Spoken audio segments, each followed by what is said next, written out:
Alright, how we doing, folks? Your boy Marcos 2205 numbers after the name. Takedown, baby. The remake of Stadium, Black Ops 2. That backwards compatibility is the truth. Or is it? It's been kind of debated as to whether it is or isn't, man. Wasteland Wednesday, we bring down that murder game. This was a murder game. I almost had a nuke. Not in this game. I don't even know if I cracked 20 in this game, honestly. But I was playing a little bit later on that night on, I think Overflow may be the name of the map. It kind of takes place in desert kind of type location, and not Mirage, but maybe desert in the most accurate way of putting it. But there's kind of like a long hallway and stuff. I might end up using the video. We'll see. But I went on like a 20 streak. I was on like 22 or 23 streak. And host migration kicked us all out, and I was like, no, I can't believe this. Host migration, stuff that I don't miss. And I plan on doing this video. Yeah, I was gonna do a Type Tuesday with like the negatives and maybe the Wasteland was with the positive Black Ops 2.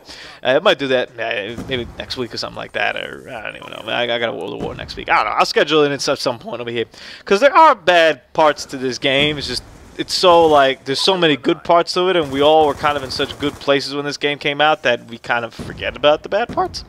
But the game issue that kind of people have run into now with the backwards compatibility is that it doesn't play 100% exactly like it did in the 360. Aiming kind of is slightly off, and though it's close, but it's slightly off. And there seems to be some frames that we kind of lose on the Xbox One side, yeah, on the 360 side.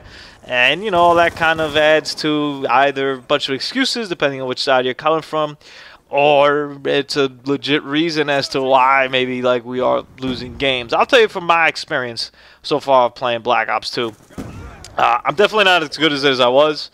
I don't necessarily attribute that to lost frames or to lag compensation or anything like that. I just attribute it to the fact that I haven't played the game in like 5 or 6 years. Like I haven't touched this game in a long time. I've actually, with the Type 25, my suppressed Type 25, which is what I was rolling with, that game almost got the nuke when we got host migrated. I've been doing really well with that.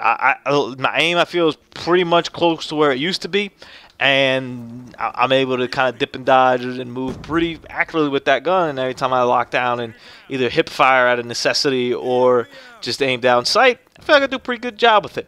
The Remington, I'm alright with. I'm not the greatest. That one I feel, you know, that's 100% on me. I don't think there's any frame lag or anything involved in that. It's just a matter of getting used to kind of the trigger to it, kind of the speed to it, and the hip firing and whatnot with it. But I feel pretty comfortable that I'll get that rhythm back the more and more I play it. And in all fairness, I think you're going to see a lot of Black Ops 2 videos coming up on the channel, man, because I have zero motivation to play another Call of Duty right now that this bad boy's out. Not going to lie, to the Sentry Gun up here is still a good spot for the Sentry Gun, even though I wasn't planning on having, this was because I came off of playing on Raid, but normally I don't have the Sentry Gun on deck like that. So the Remington, I think, still needs a little bit of work for me, but that's like 100% me. I don't really attribute that to anything else. And you know, it's an easy gun to use, the Remington. Obviously, the one shot, one kill is pretty damaging on it. But like everything, you know, I used to have a rhythm with it that I just don't have right now, and I'm kind of working my way through that. The gun that I do have the most issue with is the one that we're seeing here, and that's the MP7. And boy, oh boy, am I everywhere, mostly, but not where I need to be with the MP7. I just fly around with this thing. One of the things I'm trying to get back in the habit was, and I hope somebody correct me if we're wrong over here, but I remember I've been tempted to just go back and watch some of my old videos. Although I never really watch my own videos, you know, sometimes I'll go in and just check like audio's right and stuff like that, and I kind of proofread them, you know. I'll check some stuff, but I don't watch them just to watch them for fun's sake. I think it's a little bit narcissistic for me to watch my own content. I might go back just to see, because I remember, or at least I think I remember, that for the MP7, I'd mainly hip fire with it. You know, you'd aim down sight whenever you had to, but the hip fire in this game I felt was pretty good. And this was just a fight that I should have had nothing to be involved with. And thank you, Mr. Escort Drone, because woo-wee, that's just not a good idea. And that was a better idea. Just lay down prone and wait for the guy to come over here. VSAT's galore, VSAT's beautiful, VSAT's you're the best. Either way. Going back to the issue at hand. So I got to check that, because I've been aiming down sight a lot with it, and I'm kind of missing with it.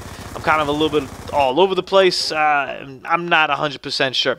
I feel like I've definitely been getting dropped a little bit quicker than I remember to in the past, but I think that's mainly just me not being hitting my spots and kind of remembering. I remember spawns very well, but people are playing this game differently, man, and it's interesting. It's kind of like learning it again to a certain extent. And what I mean they're playing differently is I've had maps like that just don't like for example, Raid. I played a game of Raid the other day where like nobody was in the middle of the map, man. Like everybody was like on the side and sniping, and I just couldn't do anything. I played a map of I played a match on oh golly, the damn name of the Studio. I played a map on Studio, the firing range remake, and once again, just snipers on like either sides. Nobody went down the middle. I was kind of like in the middle barn building, kind of like, you know, just looking, trying to see if anybody dipped in and out of places for me to pop with my Type 25, until I realized, like, yo, no one's dipping in and out of anything. There's just like one sniper set on the other side, one sniper set on the other side. Grind. I played a match on Grind where nobody went down the middle of the map. It was just snipers posted up on like their sides, and they were moving, but they were just literally flanking around from one side to the other with the sniper rifles. Stuff that I definitely didn't run into. And when I was talking to the captain the other day, I was like, man, I'll tell you what, we left. I don't know if these snipers ever left. Like, we coming back and playing this game over here. He told me, he's like, oh, you're not the only one excited for it to be back. I was like, I don't think these people are necessarily excited for it to be back. I don't think these people ever left the game. They're be excited now that they get more matches and, you know, better quality and all that jazz. But these people never left. Like, those snipers were on point. And I should have, I don't know if I had still the grind game saved. We ended up pulling out a tight win, so maybe it'll be on a tight Tuesday or something. But that was unbelievable, man. I had some dude. This guy was just like, and I had my Remington out, and this guy was just out shotgunning me with the Remington, man. Like his Remington was better than my shotgun every day of the week, like 8 days a week, 8 days a week. Come on, buddy. This is the kind of stuff I'm talking about over here. Where like, I should have this guy dead to rights, but I don't. I walked in with the flat jacket though. Oh, I haven't changed. Also, I haven't tried any different guns. I literally, one of my favorite things about the backwards compatibility is that they bring you all your stuff that you had before. And that right there was a damn shade away to lose a possible nuke, even though we're going to run out of time here on that. I like that they bring the different classes before. I haven't even made a motion or an attempt to play any other class that isn't the ones I had before. Because if I kicked ass with those classes before, I should be able to kick ass with those classes now. But if people playing it differently, I might need to adapt. Bull Markles, man, let me know your impressions so far. Black Ops 2 backwards compatibility. Doses. Check target.